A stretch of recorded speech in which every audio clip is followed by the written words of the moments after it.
Let's just start with the simple question. Why is Hamas launching rockets into Israeli population centers, and are any other Palestinians trying to stop them from doing so? Well, Jake, I think it's important to lay out the sequence of events. There's been a collective punishment that's been imposed on the West Bank ever since the 3 Israelis had gone missing. And since that time, the Israelis have been placing a blockade and siege on the Gaza Strip, and then later bombing the Gaza Strip. So this is not coming out of a situation of nothing. Now, in order to stop it, there have been attempts by the president to broker a ceasefire. He's called the United States, indicating that he wants a ceasefire to be taken into effect. But Prime Minister Netanyahu has made it absolutely clear that he does not want to have a ceasefire. So given this sequence of events, I'm afraid that we're actually going to see things get worse in the short time. Okay. I'm glad you got out your talking points there. Let's get back to my question. Why is Hamas launching missiles into population centers of Israel, and are any other Palestinians trying to stop them from doing so?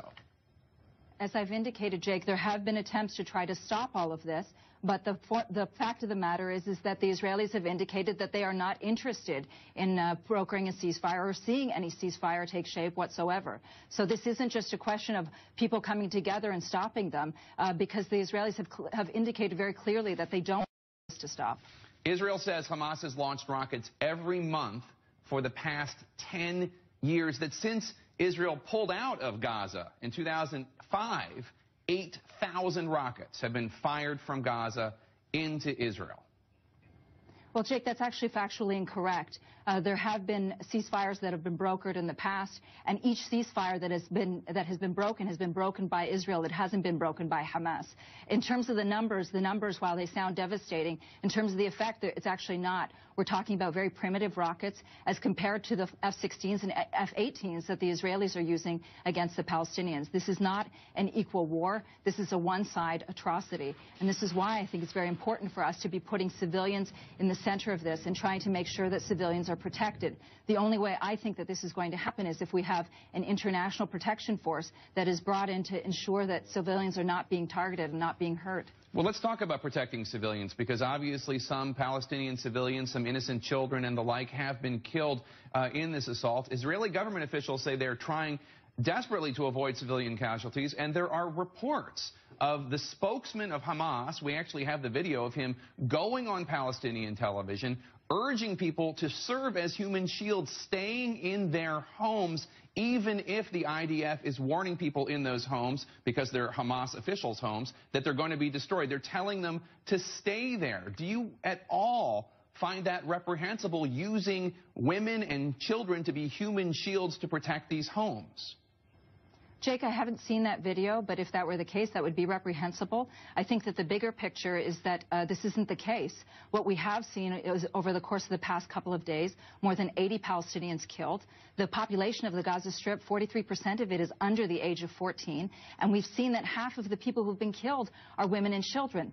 The idea that Palestinians use children as human shields is racist and reprehensible, and the idea that the Israelis are somehow spewing this and we're to believe it is also racist. Diana, it's not racist that we have video of the Hamas spokesman on television telling people to stay in their homes. It's an effective way to make sure to fight off the Israelis. That's not racist, that's just a fact.